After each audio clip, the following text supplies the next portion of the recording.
Yun, at saka first time ni Chris magro-roleta. Oo, so... May idea ka ba kung anong gagawin natin sa roleta? Gusto ko lang malaman ano yung premyo. Kung meron, ha? Kung meron. Sa susunod nga, paghandaan natin ang premyo na yan. Hindi, ang premyo dito ay makakarating ka sa isang mall ng mga sosyal. Ayun. Oo, Wala akong may Rolex, ha? makakatapat ka. Ayun. Wala akong Rolex, Sige. wala akong- At para paanda rin ang magic na sasabihin lang natin ng magic words na Go Roleta! Yun. Ayun, okay. Excited. Sino kaya una natin? Tignan nga natin to. Okay, so ang ating parang medyo na ibang ano natin. Sige, ang ating unang tinamaan at ang tinamaan ng ating ruleta ang dating DPWH Undersecretary. Yes. Kamakailan ay yumao si Yusek Cathy Cabral, no. Okay. Siguro from the get-go, siguro on behalf of the With Due Respect team na siyempre nakikiramay tayo sa pamilya no, dun sa nangyaring sa demise ni Yusek Cabral. Yes. Pero anong palagay natin? Kasi hindi lang natatapos doon eh. Pagamat nakikiramay tayo sa kinalabasan ni Yusek, may mga tanong pa rin ng bayan, no? Yeah, actually, yung problema natin ngayon ay nasa gitna nga siya ng pinakamalaking corruption scandal sa buong bansa, sa history ng Pilipinas. At yung pagkamatay, paano siya namatay ay maraming question na iniiwan. At pati yung yaman niya, maraming naiwan na ang tanong natin ay maibabalik ba? Kasi sobrang suspicious yung pagkamatay niya eh. I mean, even napanood ba niyo yung sinabi na nga ni DILG Secretary John Vic Remulla natural cause of death by fall. Tapos wala naman daw foul play. But I don't know, medyo duda pa rin ako. Kayo, hindi ba kayo nagdududa? Siguro dapat talaga magkaroon ng full-blown na investigation. Kasi at this point, bagamat nga puno naman tayo ng pakikiramay doon sa pamilya at mga mahal sa buhay ni Yusek Cabral, no, ay public interest na din kasi dahil Yes. meron napakalaking corruption scandal, no? Nasa gitna siya niyan, probably pwede siyang naging state witness, may mga sinasabi na marami siyang alam or talagang siya yung isa sa mga key people doon sa DPWH kung saan siya yung may record ng mga insertions, diba, no? At siya daw yung may formula na siya lang daw At nakakagawa. So ibig sabihin talaga, dapat siguro yung pamahalaan maggawa talaga ng independent din at impartial na investigation, no? Dito sa pagkamatay ni Yusek, no? Para hindi na din mauwi sa speculation, di ba? Kasi hindi naman maganda na nagsispekulate yung taong bayan doon sa pagkamatay ng isang tao, no? Pero hindi din mapipigilan yan kung walang maayos, katiwa-tiwala, na, di ba, na pagkakatiwalang impormasyon na maririnig nila. At ang mahirap din dito ay dahil sa kanyang pagkamatay, siyempre may yung mga alam niya, no, doon sa maanumalyang flood control projects, medyo masasama niya na yun sa hukay, 'di ba? So medyo mababawasan na naman ngayon yung impormasyon na maaaring magamit sa mga investigasyon, 'di ba? Tama. At saka hindi lang yun, tignan mo to, na hindi lang siya yung nasa gitna. Lumalabas parang arkitekto siya ng mga corruption na nangyari. Kasi siya yung gumagawa ng plano. Remember, she's been with DPWH 40 years, if I remember correctly, na sinabi, 42 years. At yung allocable, siya yung gumawa ng allocable, yung pang-aalok. Yun siya yung mismo tumatawag sa mga mambabatas. Na nagsasabi, kagaya nung sinabi nga ni Senator Lacson na nung nanalo si Tito Soto, sino yung tumawag? Tinawagan siya ni Cabral, sinabi, magkano gusto mo i-insert dito?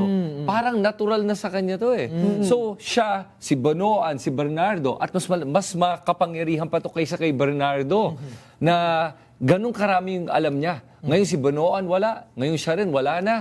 Paano na to? Kasi tumawid siya ng administrasyon, di ba? Parang sa Senate investigation, ang binabanggit niya na moda niya ay pinapa-approve pa kay then Secretary Villar. Yes. Tama, no? Na tumawid na rin kay Secretary Bonoan. Chris and Carlo, ako actually ang naisip ko dito, and I'm not in a position to speculate on the parang cause of death, diba? Pero naisip ko lang, no? Kasi pag binasa mo yung mga testimonya ng mga tao, si Yusek, naaalala siya ng mga nakasama niya bilang, someone talented, someone brilliant, diba? But it's just really a tragic story, not only for the loved ones, but for the nation, na yung ating mga brilliant minds na uuwi na magiging mastermind sila ng mga korupsyon at pagnanakaw sa taong bayan. Alam mo kasi hindi lang talino yung kailangan natin ngayon sa gobyerno, kailangan natin integridad. Yun ang kulang sa atin At saka sinasabi ko nga, yung problema sa sistema ng gobyerno natin ay kahit ikaw ay isang matinong tao, matetempt Bakit parang ako yung tinuturo mo, Chris? Oo nga. Kaya nga sabi ko, Wala ako matinong tao. Ibig sabihin, matinong ka. So, ang sinasabi ko parang ganito lang yan eh. Parang pag iniwan kita sa barbero ng isang buong araw, magpapagupit ka ba? Siguro baka hindi pa, di ba? Bakit buong araw? Iwan kita doon ng isang buong buwan. Siguro magpapagupit ka na, di ba? Parang ganun din yun eh. Pag iniwan natin yung pera sa mesa ng araw-araw, one day, kung kukupit ka, ganun talaga yun. Kahit ang mababait na tao, minsan sa bagay, konti lang naman, nakakapansin yan. Yan ang problema sa gobyerno natin ngayon. Kaya, oo. So tama ang point na yan. At marami tayo, titignan natin kung sino naman ang susunod sa ating Go Roleta. Okay. Yes. Oo, kasi mahabang usapin yan eh. Oo. Oo, diba? Oh, speaking of, ito so ating dating PNP chief and boxer of the year. Yun. General Torre na bagong appoint na bilang MMDA General Manager. Yun, diba? Okay, so GM na siya ngayon. Oo, diba? Buti naman meron ng ibinigay na posisyon yung ating Pangulo dito kay General Torre. Kasi hanggang ngayon, disappointed pa din ako na sinipa sa pagiging chief ng Philippine National Police si General Torre dahil sa panahon ng kanyang panunungkulan, he was an effective PNP chief. No? Ang daming reforma na gustong ipasok nun, Oo, diba? diba? Kaya siguro ito ang pagkakataon ni General Torre na makabawi at maipakita na talagang siya ay may patuloy pa din na kakayahan. na pag binigyan siya ng oportunidad na mag-lead, no, magpapakitang gilas siya. Yeah, at hindi lang yun, si General Torre was the first, not the first, but one of the most courageous PNP chiefs. Siya ang nagpakulong kay Kibuloy. Siya ang nagpadala kay Digong sa ICC. Alam mo, sa totoo lang, nung pinag-usapan yung Kibuloy, sabi ko, kaya nila si Kibuloy. Kasi makapangyarihan na tao to eh. Sabi mo, may sarili siyang... meron siya sariling entrance papunta sa runway ng Davao Airport, International Airport yan. Tapos nagawa to ni Torre. Bilib ako sa kanya. Tapos yung kay Duterte, yan ang isang hindi ko akalain na makikita ko sa panahon natin na makukulong si Duterte at nagawa niya. So mataas ang bilib ko dito dahil sa tapang niya. I agree with you, nakaka-disappoint yung pagtanggal niya. Pero tingin ko merong magandang rason o tamang rason kung bakit siya natanggal as PNP chief. But itong bagong position niya sa MMDA chief, welcome change. And being in Metro Manila, we get to benefit from his kind of service and courage. Oo. Sana maaresto niya ang traffic sa Metro Ayun. Manila. Naku, mahihirapan. Tingnan natin kung saan naabutan ng tao niya sa Metro Manila. Good luck, General/GM Torre. Kinakabahan nga daw ngayon kasi baka daw yung ticket ng MMDA, diretso ka sa ICC. Baka naman yung kailangan natin para maging disiplinado ang mga mamamayan natin sa kalsada. Diretso ka sa Hague. Go! Okay naman, natin Go Roleta. Yan. Jaywalk ka na, dinala ko sa General Torre, Ay! wow. Ito, so sabi, ito si Congressman and National Athlete Richard Gomez na hinahambing yata kay Wang Od ngayon. Dahil? Mahilig mamatok. Pero yung pagbabatok niya hindi fun. Parang ang yabang eh. Yung problema kay Richard Gomez kasi ay lumaki siya buong buhay niya bilang artista. At lahat ng tao nakikinig sa kanya, hinahangaan siya. Kaya medyo sanay siya sa yung pagtrato ng tao na parang kala niya ay medyo above everyone else siya. May ganun siya eh. Pagka makausap mo siya eh. So, yung ginagawa niya, yan, nahuli lang on cam, yung ginawa niya ngayon. Pero kung di yan nahuli, kung ano-ano mga justification, binibigay nga niya ngayon eh. Pero kahit anong nangyari doon, kahit anong walang justification para batukan ng isang tao ng ganyan. Ako siguro dalawang bagay eh. Una, siya ay isang public official. So definitely conduct unbecoming of a public official ito, di ba? Hindi ka dapat nagaganyan. At fellow din na official mo, yung binatukan mo pa, di ba? Mahirap na nga magtrabaho sa sports industry ng Pilipinas para i-represent yung flag natin sa SEA Games, magagaganyan ka pa. At pangalawa, nasa ibang bansa kayo. At as a public official, hopefully you're on your best behavior because you're not only representing yourself, you're representing the country. SEA Games yan. Kaya nga Di ba? Tayo po ay pinapatuloy ng host na Thailand, no? Dahil nagse-celebrate, di ba? Dito sa SEA Games, no? Through a competitive sports competition. Pero ang ipapakita pala natin ay ganito na ang mga nakaupo sa pamahalaan talagang mapang-abuso, no? Kaya nga. Kahit sa mga simpleng bagay na lamang madaling mag-init ang ulo, no?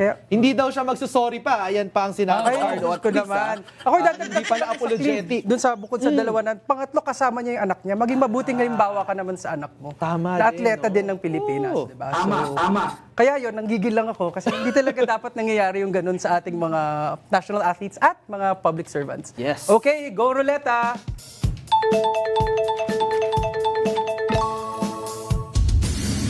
Okay, ano ito si DPWH Secretary Dizon. Oo, siguro yung picture niya parang 60 days after niyang maupo. Oo, kasi parang maputi na buhok ni Sec Dizon dito. Oo, nasa ruleta siya ngayon dahil unprecedented, no? So, bukod sa unprecedented, first time nilabas ang BICAM sa publiko, first time na may umupo from na cabinet secretary at someone from the executive sa isang bicameral conference committee meeting kasi inapila niya daw ang budget ng DPWH. Yes. No? So, ano palagay niyo doon? Well, ayun nga, no, umaapela siya at sinabi niya na nagkamali daw ng computation ng Senado, keso ganyan, keso ganito. Pero I think ang hindi clear ata kay Secretary Vince ay he's not in a position na maghanap ng fault sa iba. And is also not in the position to make promises na wag po kayo mag-alala, i-park nyo muna itong bilyong-bilyong piso sa DPWH. Kami na lang bahala na sisiguraduhin namin na mapapababa ang presyo at walang magagamit sa katiwalian. You're not in a position to say that, to claim that, because wala pong tiwala ang taong bayan. Kayo po yung nasa sentro eh. Kaya mainit yung mata. So I think it's just really a bad choice, I think, bad judgment din na remember also alter ego siya ng Pangulo kasi siya ay secretary ng isang department. It's just bad choice. Umappear ka sa BICAM, naghihingi ka ng dagdag budget sa DPWH, and the only thing you can show to the BICAM is I promise. Yes. I promise magagamit po to sa tama. Yeah, and ang problema nga ng DPWH ngayon, pinalitan nga yung head, di ba? Pero marami pa rin tao dyan na bulok. Marami pang pare-parehong mga tao at pare-parehong sistema. Di ba ang sinasabi ko kanina yung problema natin ay sistema? Yung sa DPWH, the way they compute yung budget nila ay hindi based on mga feasibility studies. Ito ay medyo may pagka-random Kung nakita mo yung ginawa nilang recent na budget para sa Navotas, nilagay nila, paano ayusin yung flood control? It's the same way of computing, yung tingi-tingi. 500 meters, 70 million, ganun pa rin. Kaya malaking problema yung ginagawa ni Vince sa DPWH kasi hindi pa rin niya alam kung paano ginagastos yung pera. Siya mismo hindi niya alam. Diba? Inaamin niya yun. Oo, kasi hindi siya engineer So baka dapat no resulta muna bago apila. Abangan muna natin. Diba? So nahuli mo ng di ba? andun na Nahuli yung mong, kami mo sa cookie jar eh. Oo, Apila ka pa. tapos biglang, ay, teka, gusto ko pang mas marami pang cookies. Hindi po pwede. Okay, sige, go Ruleta! Hoy, sino kaya ang ating susunod sa ruleta? Yan naman ay si... Wow. Si Vice President Sara Duterte na medyo parang wala siya. Magpapasko kasi kaya ang tanong ko sa iyo, Carlo, ay saan mo ilalagay si VP Sara? Nice or naughty? Kung ikaw si Santa. Kung ikaw si Santa, nice ba yan or naughty? Ako lang sasabihin ko baka neither, baka absent. Ay, wala? Absent. Wala sa listahan ni Santa at all. Absent. Bakit? Okay, you have to be you have to do something para ma-classify na naughty or nice. Kung wala kang ginagawa, ay mo nga magpakita, ay mong tumalima sa investigasyon. Actually, parang hindi natin nakikita lately si Inday, no? Para sa akin nga she's trying to be nice. Kasi she's been naughty all year. She's trying to be nice because she's been naughty all year. Yes. I love it. Kasi nakita mo nga, buong taon, di ba? Yung mga rants niya at yung pagwawala niya, yung mga unhinged moments niya, na-realize niya, naku, teka, I need to be presidentiable, di ba? Kasi maasa na siya di ba? President in waiting yan kumbaga, di ba? Kaya ngayon, nagpapanay siya para sana maregaluhan siya ni Santa ng magandang regalo ngayong Pasko. At hindi uling. At hindi uling. Oo. Pero ang hindi niya alam, meron na namang dalang regalo sa kanya ang ombudsman.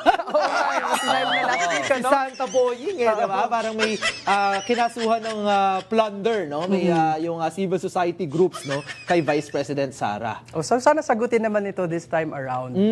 Okay, so trying to be nice pero kasi naughty siya all year. Oo. So next year, haharapin niya ang impeachment. Potential sa House, no? I-refile yung impeachment. So talagang yan na isa sa mga Christmas gifts sa kanya. At saka yung sa ombudsman na plunder Di ba, case. nakapag-world tour naman siya this year, so I guess.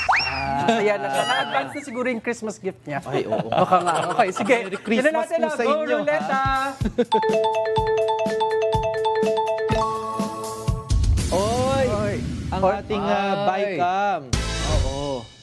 Okay, sige. Si Senator Win Gatchalian at Congresswoman Micaela Micaela Swansing, ang head ng Finance and Appropriations ng Senate at House. To be fair sa kanilang dalawa, talagang napakahirap din ng trabaho nila this year. Yep. Kasi parang all eyes on them. Tapos yun ngang demand at expectation sa kanya ng taong bayan. So parang feeling ko naman sa aspeto ng napakita nila, at least kasi napakita kahit papano yung good faith at naitawid talaga na open ang BICAM. So Tsaka the bar naman kasi ang pinanggagalingan natin dito Congressman Zaldico. Yes. So, di ba? Yan ang House approach here. So, I think it's a big difference naman na meron pa rin tayong mga questions sa budget. But if you look at si Senator Win Gatchalian, kung paano niya ina-approach yung question ng civil society on the budget, responsive si Senator Win Gatchalian. Nagpapaliwanag, sumasagot, nagpapakita ng sarili niyang datos, may pinag-uusapan, di ba? Tapos si Congresswoman naman na Swansing, no? Ganun din, no? So, I think napakaganda na kailangan natin kilalanin, napakaganda na bumukas sa publiko yung BICAM sa unang pagkakataon. Reforma yan ng House, ng Senate, pero syempre, pressure ng taong bayan. Diba? So dito mo nakikita talaga na gobyerno natin nakikinig. At nape-pressure.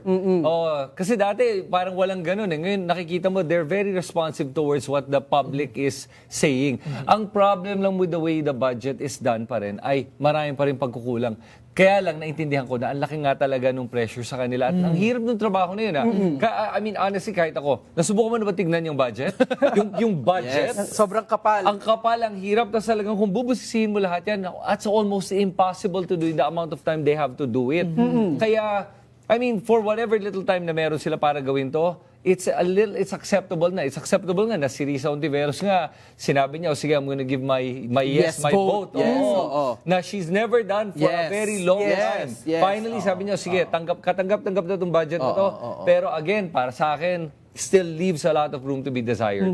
So, we also welcome na rin kahit papano yung reforma. O sana ito na yung hudyat na pagpapatuloy na nakikita na, no, na nabawasan na yung korupsyon. At let's give credit where credit is due sa mga nag-implement ng reforma nito sa both chambers of the Congress. Tsaka nagbibigay siguro to ng oportunidad na sa susunod na mga taon, kung ngayon nabuksan na nila yung BICAM, sa susunod na taon ng budget, maaaring dapat wala na talagang kahit anong closed-door session, di ba? So, may path forward tayo. Tama. Kung paanong ibabalik yung tiwala ng taong bayan doon sa kung paano binubuo yung pambansang budget. And at the same time, kung paano din na yayakapin ng ating mga kababayan, di ba, na budget natin ito, programa natin ito, mga proyekto natin ito, gamit ang ating buwis, di ba? Kung makapapakita talaga, transparent way, bawat items kung saan napupunta, then I think magandang pag-uumpisa itong ginawa ni Sen Win at saka ni Congressman Swansing. Okay, sige. Alright, pagpatuloy na natin. May mga ilang go ruleta. May mga ilan pa tayong pwedeng pasadahan today. Ay. Si Kong Polong. From a list of 17 countries down to 2. And from 2 months down to 1. Ay, wow. 1 month na lang. Tatanungin ba natin utang na loob na finally hindi siya magbabiyahe at magtatrabaho siya ngayon? Ang tawag dyan ay tinubuan ng hiya. Okay. Kaya pa pala. Hindi ko alam. Ano tawag mo, Chris, dyan? Wala. Si Pulong, tingin mo may hiya yan? Walang hiya yun. Wala. Hindi, sa totoo lang. I mean, I'm not saying it para mang-insulto sa isang tao. Sinasabi ko, may ibang tao merong hiya. Karamihan, to begin with, karamihan ng mga tao sa... Hindi mo na yan maaakit. Hindi mo na yan mababawi. Totoo. Karamihan ng tao sa mundo ng politika walang hiya talaga. And I say that not to insult. Sinasabi ko lang katuto, kailangan makapal talaga mukha mo Yung pagbabawi niya nun ay dahil alam niya na hindi ma-aproba yung 2 buwan na hinihingi niya na 17-country world tour. Ano ba siya? Sino ba siya? Si Olivia Rodrigo? Sino ba siya para mag-world tour ng ganyan? Hindi, title holder nga daw Miss International. Miss International, di ba? So, basta ako, concern ko lang, mas marami ng bansa na napuntahan si Richard Heydarian kaysa kay Polong Duterte. Hindi, pero hindi, maganda naman na talagang na-force siya na bawasan niyang kanyang travel abroad. Pero hindi pa din siya humaharap sa investigasyon ng ICI. Baka naman dahil para humarap na sana sa ICI kaya babawasan na niya. Kumbaga wala talagang plano na humarap dun sa mga alegasyon laban sa kanya. So paano naman yung 51 billion pesos na Flood control project. nalagay sa kanyang distrito, 'di ba? Hindi wala pa din 'yan no. So bagamat na force siya na paikliin, hindi pa din natin siya nakikita. Parang si VP Sara din, 'di ba? Parang nasa na po kayo? Nasaan po kayo dito, ha? Parang may pattern, no? Yung mga Duterte, parang ayaw talagang humaharap sa kahit ano. Ayaw nilang nananagot sa kanilang mga ginagawa. They feel like they are above the law. Yes. At tingin talaga nila, walang karapatan ng taong bayan malaman kung paano nila ginagastos ang pera ng taong bayan. Tingin talaga nila yun. Kasi that's why kahit na sino magtanong, sinasabi nila, wala kayong karapatan magtanong. Hindi ko kailangan sagutin yan. Palaging ganun, di ba? Tapos itong si Paolo Duterte, kung talagang seryoso siya, na gusto niyang mag-travel, okay, tama ka. Dapat pumarap siya sa ICI, goodwill. May hinihingi ka, goodwill naman. Magbigay ka naman ng konti para sa ating kongreso. Ako, ang advice ko, wag niyong i-approve tong vacation leave niya na to dahil hindi siya nagpapakita na nga to begin with. Wala na nga siyang ginagawa. Hihingi pa siya ng bakasyon. Pambihira naman ang klase. Tsaka buhay. tsaka na-discover kasi ng mga tao na zero bills filed siya. Pero nung pinoint out, nag-file na ng 3. Nakatatlo Nagtrabaho naman na pala. O kaya nga sa susunod natin sa ruleta. Tingnan natin kung sino. Go ruleta! Performative filing din pala. Yes.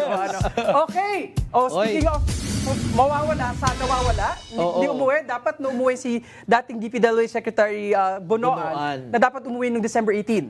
Hanggang ngayon, parang hindi natin alam kung nasaan siya. No? Where in the world is Bonoan, di ba? Diba? Di ba? Hindi na yan babalik. Hindi na. Tingin mo, babalik pa ba yan? Dapat hanapin talaga. Dapat hanapin natin, 'di ba? Total, meron naman tayo diyang mga iba pang mga nagtatatakbo sa batas, no? So nananawagan po tayo kay Harry Roque, kay Congressman Saldico. Pakihanap po si Bonoan. Baka kasama niyo naman diyan. Pwede bang isang trip na lang? Oo. Nakakita kami dito. Yung with due respect na sasagot ng banda sa NAIA. Kami lang, sasabit ng garland at welcome home. Yeah, pero kasi si Bonoan, siya yung isa sa mga central figures na alam na nga natin dito sa flood control issue. Ngayon kung ikaw ba naman may nakuha kang, hindi ko alam kung magkano nakuha niya, pero assume muna natin na billion-billion. Oo, kasi ganyan ang pinag-uusapan, di ba? Oo, mga billion-billion. I mean, marami ka ng pera, pwede ka na lang mag-disappear, di ba? Oo, may resources ka talagang to evade justice, no? Even to the point na baka nga inibi mo na yung itsura mo.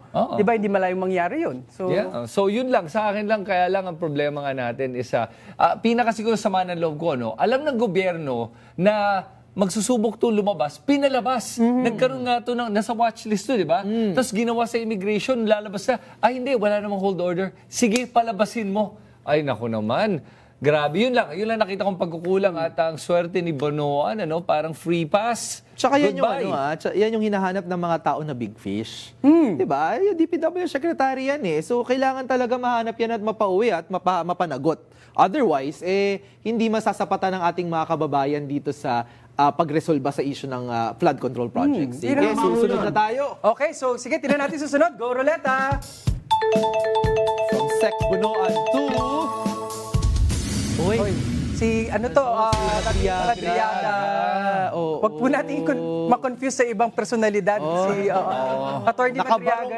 Nakabarong kasi. Okay, sige. Mag-ingat kayo dyan kasi baka makidnap kayo. Ay! Di ba? Hindi ko naman sinasabi na kidnapper siya, pero di ba na-convict na nga, pero na-reverse. Na-reverse. Tapos biglang na-demanda ulit for kidnapping, kaya nakapagtataka eh. Pero naniniwala ba kayo sa kanyang salaysay? Ikaw, Chris, naniniwala ka ba? Alam mo, may mga portion nun na tingin ko totoo. May mga iba doon kailangan pang makakuha ng ebidensya. So hindi ko sinasabi naniniwala ko o hindi. Sinasabi ko lang may iba doon kailangan siya magpakita ng corroborative evidence para masabi na totoo yung sinasabi niya. Pero pagdating sa usapan nung pag-deliver ng pera, yun kapanipaniwala. Kasi yung timing, sinabi niya, December 2022. Number 1. Number 2, sinabi niya 3 duffel bags na dineliver sa 3 lugar, roughly around 30 million each. Pero may kulang pa na isa pang mga 26 million nasa napunta yun doon sa 125 million na winidraw ng isang araw at pinagkalat sa buong Metro Manila o sa buong Pilipinas na napunta. Siya yung may alam nun eh. Binanggit niya sila Chica, si Nolasco, yung mga tao ni Duterte sa pagbigay ng pera. So, tingin ko may kredibilidad do sa puntong yon. Pero may mga nakapagtatakang ginawa siya eh. Bakit siya sinampahan ng kaso ng kidnapping ni Harry Roque? Ang sabi niya, kasi daw sinampahan niya ng kaso si Harry Roque tungkol sa issue ng land grabbing dun sa Bataan. Pero bakit siya nanampan ng kaso? Wala naman siyang interest dun sa Bataan. Land ang pinag-agawan, hindi humba o... Hindi nga humbay. Kung humba, humba, naku, baka may ibang ginawa na si Harry Roque. Baka nag-viral din yun. Napakabigat kasi nung aligasyon na, diba, na pinondohan di umano ng drug lords at ng Pogo operations, no, na dalawang bagay na sumisira arguably sa lipunan natin ngayon. Yes. Hindi, I think ano naman kagaya nga ng sinabi ni Chris na dapat may investigasyon. At kasalukuyan, tinatawagan nga yung NBI, pati din yung ombudsman, na gamitin yung kanilang mga rekurso para gumawa ng investigasyon. Tayo naman dito, di ba, na naniniwala tayo na kung ang ebidensya ay magpapakita na tama ang mga akusasyon ni Madriaga, edi dapat talagang managot, 'di ba? Si VP Sara din kasi siya naman yung tinatag din dito Tas kamakailan lang din ito din yung nakakatakot dito kasi kagaya nga ng sinabi natin nung nakaraang linggo, Carlo, kung totoo tong mga akusasyon laban kay Inday Sara na pogo, drug lords, ginamit na pondo para sa kampanya niya, talagang pagtataksil to sa ating bansa. Kamakailan lang nakita may mga parang yung Chinese Navy, may sighting sa Bataan. Diba? Submarine. Meron. Diyan ba pumupunta ang mga maleta at mga... di ba? Yan ba yung delivery mode nila? Yes, di ba? So, kumbaga, yung mga paratang ni Madriaga, meron siyang inoffer na affidavit, meron siyang mga sinasite na mga tao, lugar, pangyayari. Panahon talaga dapat tutukan ng investigasyon ng ating pamahalaan. Mga seryosong Para bagay. mapasagot na sila, no? Sige, tingnan natin kung meron pa tayo sa Magic Roulette. Go, Roulette! Nakoy, 3 weeks na natin nakikita tong si Senator Boto pero parang dito lang natin sa show Sa ruleta nakikita. lang. Sa ruleta lang. Kamakailan meron siyang picture na nandun siya sa isang salon, no? Oo. Sabi ko nga nun, parang yun naman talaga yung pinakahuling hahanapin mo si Sen Bato. Sa salon. Ilang linggo na ba siyang nawawala? 3.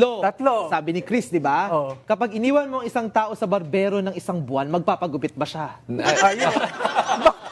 Baka naman nagpa-foot pa. O ito ba, nagpapagupit pa to after 1 month? Oo. Diba? Yun na nga ang nangyari. Nagpa-foot spa. Kahit hindi mo kailangan, dahil nandun ka ng isang buwan, nagpagupit ka na din. Oo. Pa-foot spa. Pero, nasaan na ba si Senator Bato? Di ba parang sabi ng kanyang abogado recently, nag-usap daw sila. Yun yung nag-viral, di ba? Na nakasandal siya sa isang logo ng salon. Tapos ang ganda ng talampakan ni Senator Bato. Di ba? So, sabi naman ni Atty. Torion, hindi naman daw yun yung actual na pag-uusap nila, kundi nag-usap sila recently. Bigla niya lang binaktrack. Kasi, diba? Kasi kung alam niya pala kung nasaan si Senator Bato, maaari siyang ipatawag, di ba? Dahil kailangan niyang sabihin kung nasaan si Senator Bato de la Rosa. Pero ang sabi kasi, di ba, bago din mag-Pasko, dapat meron ng arrest warrant, di ba? ICC, Ewan ko lang kung matutupad talaga yun. At sa ngayon naman, kahit naman may arrest warrant, dahil sa pag-signal nila at pagbigay ng warning kay Bato na magkakaroon ng arrest warrant, parang hindi ko alam counterproductive ata yun. Kasi ngayon, nagtatago na. Mukhang hindi na ito magpapakita hanggang next year. Tingin nyo ba mahuhuli pa natin si Bato ngayon? Tingin mo may ibang plano ang gobyerno natin? Well, may dating PNP chief na naka-evade ng manhunt. So baka yung dating PNP chief din, kaya din niyang gawin. Kasi may resources din siya, tsaka know-how to evade the law. Hindi, tsaka balita ko, sabi ni General Torre na bagong MMDA, isasara yung buong Metro Manila hanggat hindi nahanap si Bato. Talagang standstill yung traffic. Dito tagal na naman ang nangyayari ngayon. Okay, sige, tingnan natin kung meron pa time. Okay, go Roleta! Let's go. Kung kaya pa yata yung isa. Okay, our last. Ako. Okay, sino tong huli natin? Si ano to, no? Alcantara. Oo. Alcantara, tsaka si Opulensya. Opulensya. Yun. Makalimutan ko na itsura ni Opulensya, no? Nagsoli ng barya. Nung pero kanilang Yan ang problema kay Opulensya eh. Hindi siya masyadong nababanggit, di ba? Hindi, lagi nababaon sa limot eh. Oo, pero kung alalahanin natin, isa yan sa mga pinakamalalaking mga DPWH operators sa loob ng ahensya na kumita ng malaki. Siya at saka si Alcantara. Kaya ngayon ang tanong natin, si Alcantara nakulong na ba to? Kulong na. Nasa Senate Nasa custody Senate pa pa rin. yata.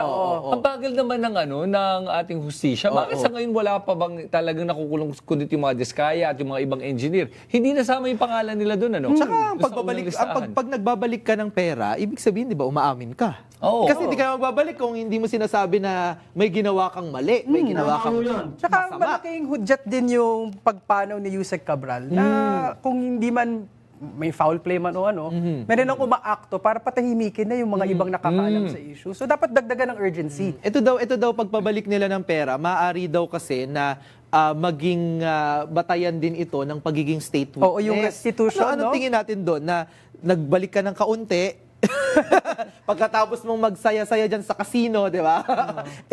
Pwede ka maging state witness. Pero hindi, sinabi naman ni Ombudsman Remulla Boy, na hindi oo. ibig sabihin noon na hindi sila makukulong. Okay, Walang okay. walang ganung mga deals yan eh. So ngayon, siguro baka mabawasan Mababawasan lang. mga 1 or 2 years, parang ganun. Pero at the end of the day, kailangan sila magbalik ng mas malaki pang halaga dyan. Hindi sapat yung 100 million. Ay, Ninakaw ng mga to ay billion-billion. Isang gabi lang nila sa casino, yan Casino, eh. isip mo, 1 billion sa casino. Kaya ang laki nung perang kinuha nila. Ito pa, again, performative. Here's 40 million. Wow! Ang bait mo naman. Drop in the bucket. Oo.